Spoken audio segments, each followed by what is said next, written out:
Hi guys, what's up? This is Abhishek Rana, your chemistry guruji, and you're watching your favorite channel, Chemistry Guruji Classes. तो आज हम एक फिर नए lecture के साथ हाजिर हुए हैं आपके सामने। और जैसे कि हमने अभी प्रीवियस लेक्चर में पढ़ा था गैल्वेनिक सेल और इलेक्ट्रोलाइटिक सेल, आज हम इनके बीच में डिफरेंस पढ़ने वाले हैं और इसके साथ हम नर्स्ट इक्वेशन पढ़ेंगे। और अगर टाइम बचता है तो एक दो उसके सवाल करेंगे, एक दो न्यूमेरिकल्स करेंगे। तो चलिए शुरू करते हैं विदाउट एनी वेस्टिंग टाइम।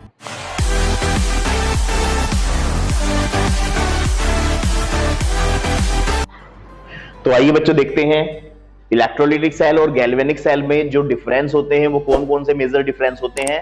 हम पिछले प्रीवियस लेक्चर में इसके बारे में डीपली पढ़ चुके हैं और जो आज डिफरेंस पढ़ने वाले हैं अगर आप उसको सेपरेट पढ़ेंगे तो ये डिफरेंस आप खुद सेल्फ कर सकते हैं। तो आइए एक नजर डालते हैं इस पर क्या क्या डिफरेंस होते हैं। Electrical energy converted into chemical energy, जैसे कि इलेक्ट्रोलाइटिक सेल में बताया गया था कि जब आउटर सोर्स से एनर्जी यानी इलेक्ट्रिकल एनर्जी सप्लाई की जाती है तो उसमें कुछ केमिकल चेंजिंग होती है। तो जो इलेक्ट्रिसिटी सप्लाई कर रहे हैं हम उसे इलेक्ट्रिकल एनर्जी बोल रहे हैं और जो केमिकल चेंज हो रहा है उसे हम केमिकल एनर्जी बोल रहे हैं। It means electrical energy converted into chemical energy by transferring electricity from outer sources. Same to same इसमें होगा, अपोजिट हो जाएगा। और देखिए क्या खासियत है, ऑलमोस्ट 99% जस्ट अपोजिट है। Chemical energy is converted into electrical energy. इसका मतलब यह है पहले केमिकल रिएक्शन होगी और उस रिएक्शन में जो चेंजिंग होगी उस चेंजिंग के थ्रू जो भी उसमें इलेक्ट्रिसिटी जनरेट होगी हम उसे इलेक्ट्रिकल एनर्जी बोल रहे हैं। तो बेटा देखिए ध्यान से आगे, it's anode is the positive. Electrolytic का जो एनोड होता है वो पॉजिटिव टर्मिनल का होता है जबकि कैथोड इसका नेगेटिव टर्मिनल का होता है। Same to same galvanic cell का जो कैथोड है वो नेगेटिव है जबकि एनोड है पॉजिटिव है, जस्ट अपोजिट है।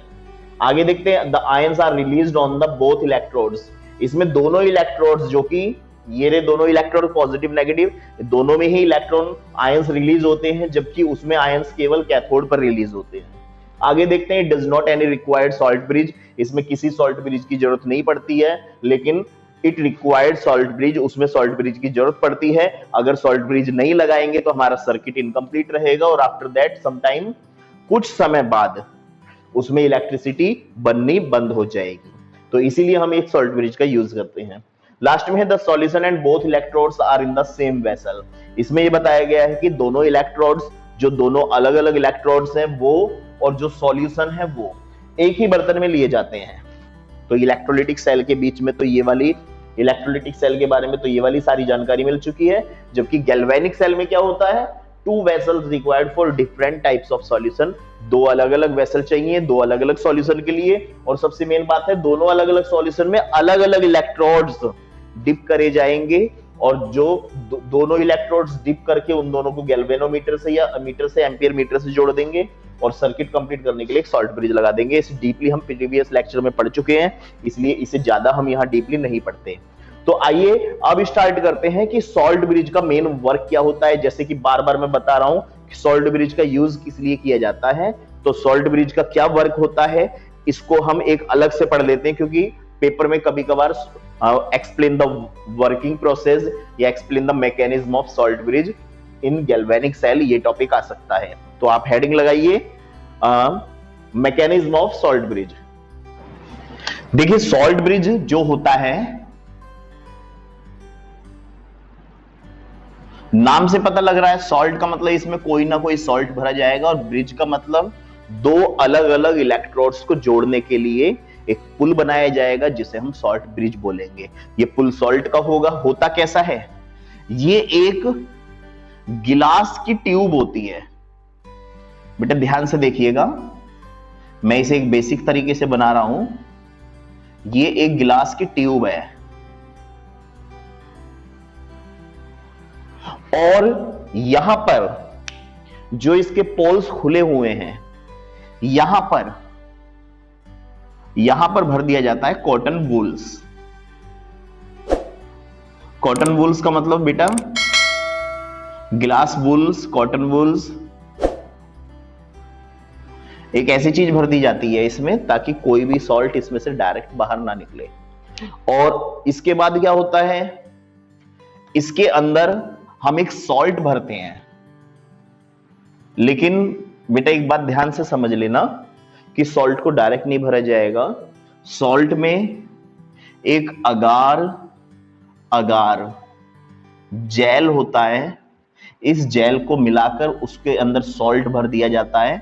यानी जब अगार अगार जेल में हम सॉल्ट मिलाएंगे तो एक पेस्ट जैसा बन जाएगा, उस पेस्ट को इसके अंदर भरा जाता है। तो हम इस पेस्ट को इसके अंदर भर देते हैं। ये एक अगार अगार जेल जो है, इसके बारे में हमने वीडियो बना रखा है, आप हमारे YouTube चैनल पर सर्च करके उस वीडियो को थोड़ा डीपली पढ़ सकते हैं कि explain the full concept of agar agar gel. अगर आप ये टाइप करेंगे तो गूगल पे पूरा हमारी वीडियो आ जाएगी। तो बेटा देखिए, सबसे मेन वर्क क्या है इसमें, अगार अगार जेल का यूज क्यों किया गया। अगर क्योंकि जैसे हमने डायग्राम बनाया था, उस डायग्राम में अगर आपको थोड़ा बहुत याद हो तो इसमें दो वेसल्स लिए गए थे और दोनों वेसल्स में एक एक इलेक्ट्रोड लगाया गया था और दोनों इलेक्ट्रोड को गैल्वेनोमीटर से जोड़ा गया था और इसके बाद इस सॉल्ट ब्रिज को उल्टा करके इसमें लगा दिया गया था। यानी जो ये वाला सॉल्ट ब्रिज है वो इस टाइप से लगा हुआ है इसके अंदर।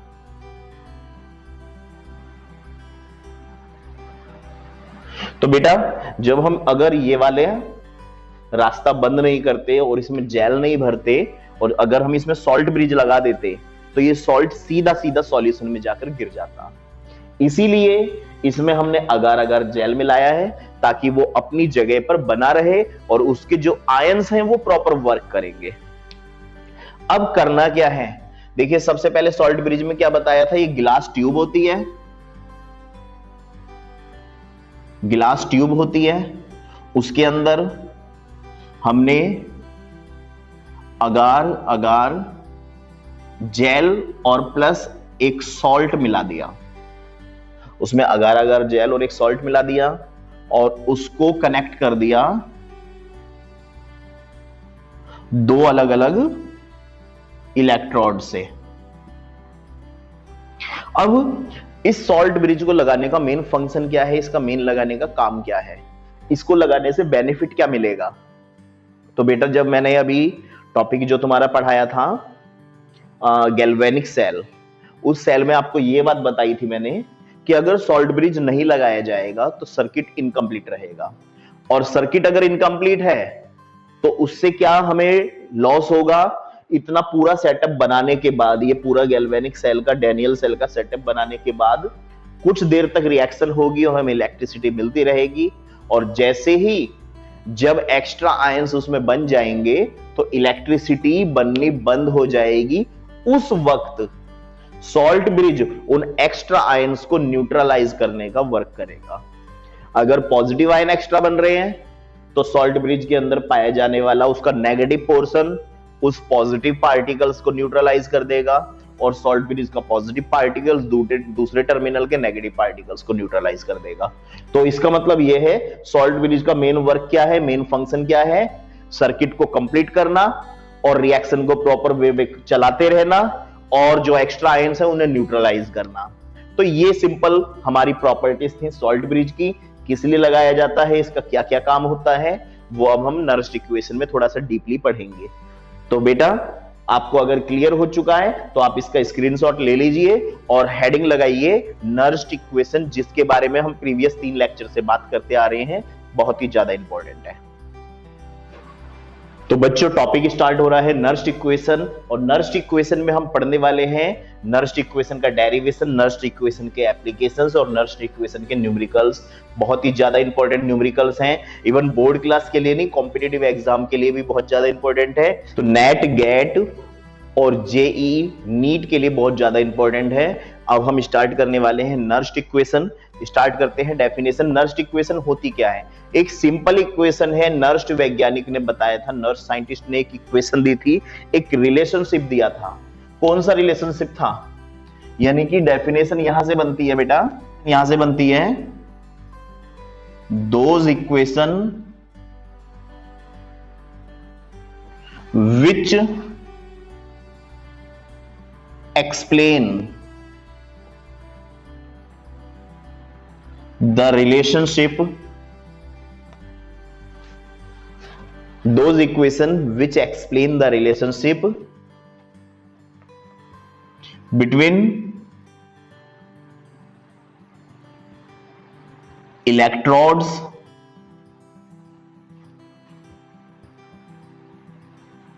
स्टैंडर्ड इलेक्ट्रोड्स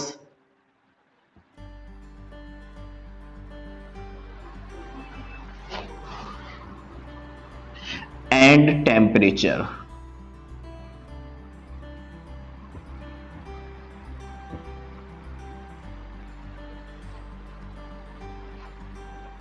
is called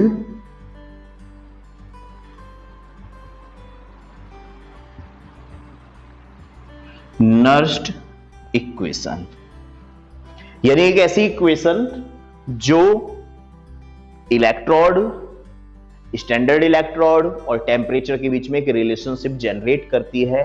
उस इक्वेशन को बोलते हैं हम नर्स्ड इक्वेशन। कैसे बनकर आती है ये, इसको हम सीखते हैं। सिंपल इक्वेशन में एक रिएक्शन देखते हैं। मेटल पर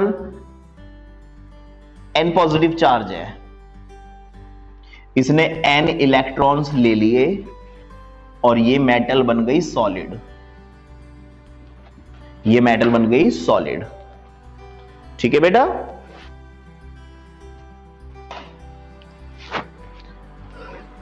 अब इसके बाद इक्वेशन बनेगी कैसे? इक्वेशन बनकर आती है ई नॉट और टेम्परेचर में जो एक रिलेशन आता है, E is equal to E naught minus R T upon NF natural log. और यहां ध्यान से देखना है बेटा, यहां ध्यान से क्या देखना है, जो गिव्स के बाद बन रहा है इट मींस प्रोडक्ट, उसका कंसंट्रेशन ऊपर लिखना है, जो गिव्स से पहले बन रहा है उसका कंसंट्रेशन नीचे लिखना है। और ये हमारी नर्स्ड इक्वेशन है। बिल्कुल सिंपल वे में नर्स्ड इक्वेशन निकल कर आई है कि electrode, standard electrode potential, constant, temperature, electron number of electrons, Faraday constant, कौन कौन सी वैल्यू क्या क्या होती हैं और किस किस की कितने कितनी वैल्यूज होती हैं, क्या क्या डिजिट होती है, मैं सारी चीजें यहां लिख देता हूं। देखिए इलेक्ट्रोड्स तो मैंने यहां मेंशन कर दिया, स्टैंडर्ड इलेक्ट्रोड यहां मेंशन कर दिया, टेम्परेचर यहां मेंशन कर दिया। अब इसमें क्या क्या चीजें बची हुई हैं? इसमें बचा हुआ है n, ये नंबर ऑफ इलेक्ट्रॉन्स हैं जो किसी भी पर्टिकुलर रिएक्शन में पार्टिसिपेट करेंगे।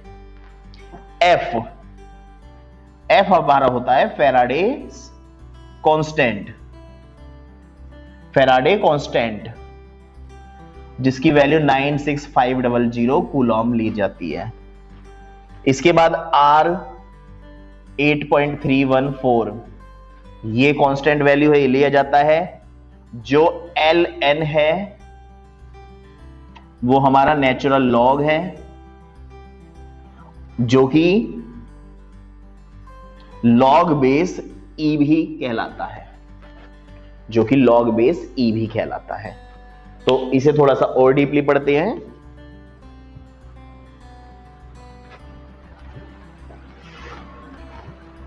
अगर हम ये सारी वैल्यूज रख लें तो देखिए नर्स्ड इक्वेशन एक न्यू फॉर्म में जनरेट होगी और नया तरीका क्या बनकर आएगा? नया तरीका बनकर आएगा बेटा, E is equal to E naught minus R की वैल्यू रख सकते हैं 8.314 इंटू टेम्परेचर। मैं यहां बताना भूल गया, T जो हमारा होता है वो टेम्परेचर होता है, स्टैंडर्ड कंडीशन होती है 25 डिग्री सेल्सियस या 298 केल्विन, ये स्टैंडर्ड टेम्परेचर है। तो हम स्टैंडर्ड टेम्परेचर केल्विन में लेते हैं, 298 केल्विन डिवाइड करते हैं।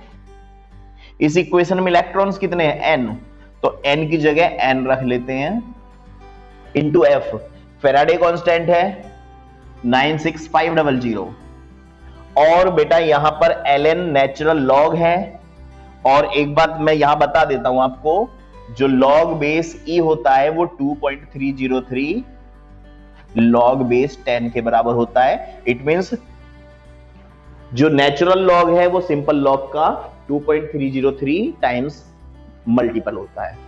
तो इसका मतलब यहां है लॉग बेस ई, जो नेचुरल लॉग था उसकी जगह हम ये लिख सकते हैं 2.303 log बेस 10 और आ जाता है हमारा यही molar concentration of metal solid और molar concentration of metal ion.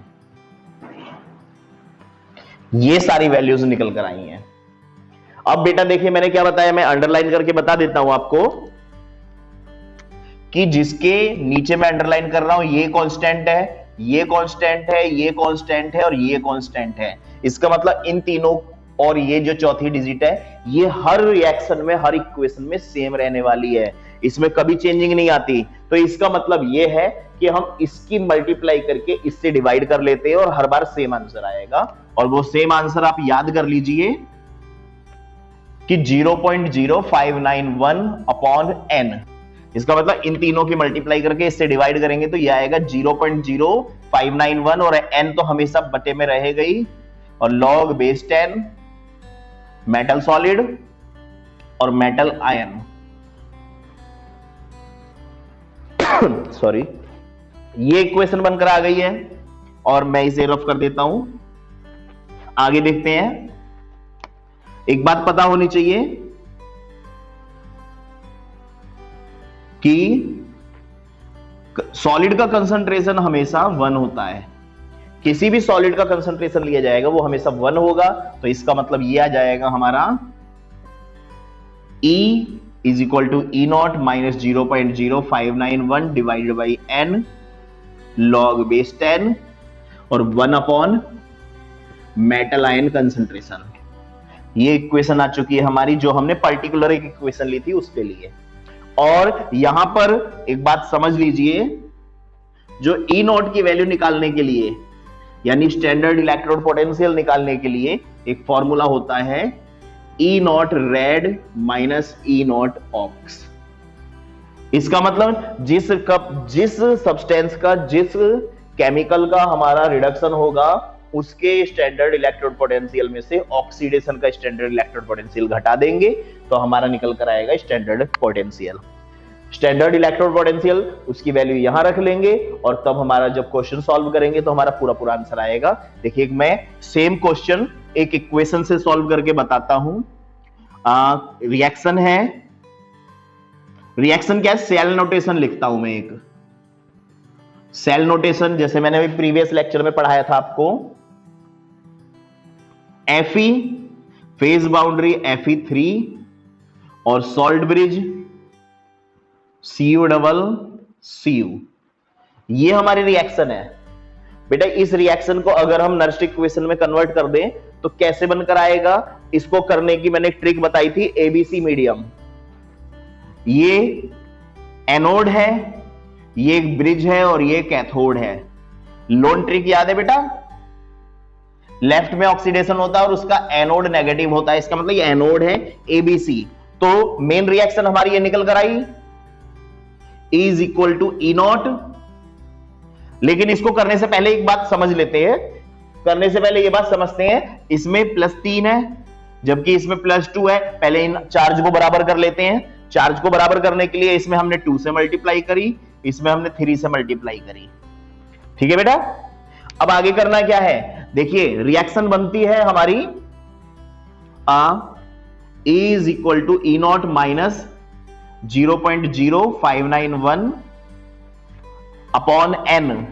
n कितने हो गए दोनों तरफ, 6 हो गए, तो हमने डिवाइड कर लिया 6 से, log बेस 10। और इसमें करना क्या है, इसमें करना है जो A है कंसंट्रेशन ऑफ A की पावर x और कंसंट्रेशन ऑफ C की पावर y। कैसे होता है, इसका मीनिंग क्या है वो मैं यहां समझा देता हूं।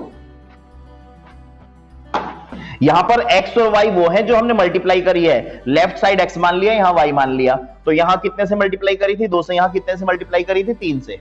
तो चेक करते हैं इधर, E is equal to E naught minus 0.0591 divided by 6 log base 10।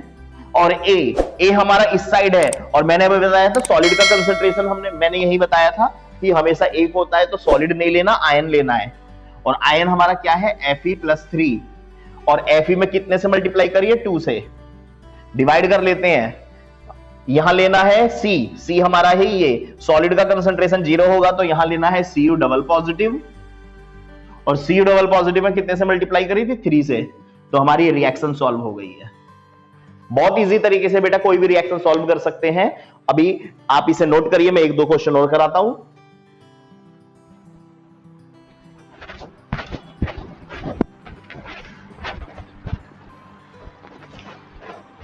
किसी भी पर्टिकुलर टॉपिक में अगर आपको डाउट हो तो वीडियो को बार बार देखिए, पॉज कर करके देखिए, आपको डेफिनेटली समझ आ जाएगा। इतने इजी तरीके से कराए जा रहे हैं ये वाले क्वेश्चन। न्यूमेरिकल्स पोर्शन बहुत इजी तरीके से होने वाला है। तो देखते हैं बेटा एक और,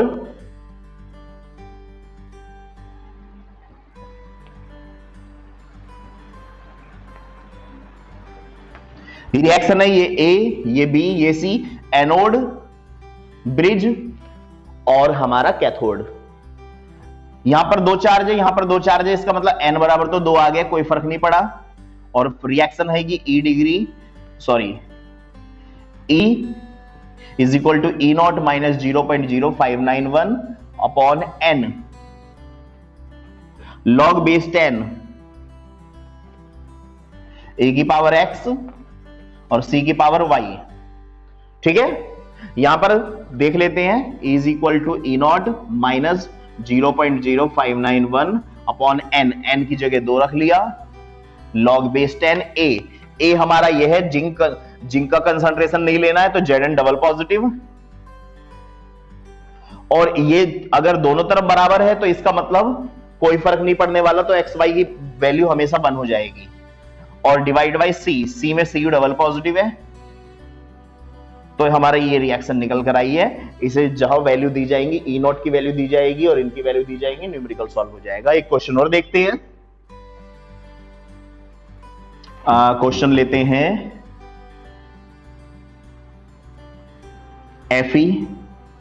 Fe double positive, Ag positive, Ag। बेटा ये वाला क्वेश्चन है ABC, तो फॉर्मूला क्या बनता है? E naught minus 0.0591 upon n log base 10 A की पावर x और C की पावर y। अब देखते हैं A में कितना है +2, जबकि C में कितना है +1। दोनों तरफ मल्टीप्लाई कितने से करें कि बराबर हो जाए? तो इसमें कर देंगे 1 से मल्टीप्लाई, इसमें कर देंगे 2 से मल्टीप्लाई। तो इसका मतलब x की वैल्यू कितनी आ गई है? 1, और y की वैल्यू कितनी आ गई है? 2। तो यहां पर वैल्यू रख लेते हैं, E is equal to E naught minus 0.0591 upon n बेटा कितना है? 2 1 2, 2 1 2, तो n आ गया 2 लॉग बेस 10, और A का कंसंट्रेशन है Fe+2 और A की पावर है 1 नहीं लेंगे। C का कंसंट्रेशन है Ag पॉजिटिव और C की पावर लेंगे 2, और ये क्वेश्चन भी यहां सॉल्व हो जाएगा। सारे क्वेश्चन एक जैसे ही हैं, बहुत इजी क्वेश्चन है, आप जल्दी जल्दी इसे नोट करिए ताकि मैं 1-2 क्वेश्चन और जल्दी जल्दी करा लूं।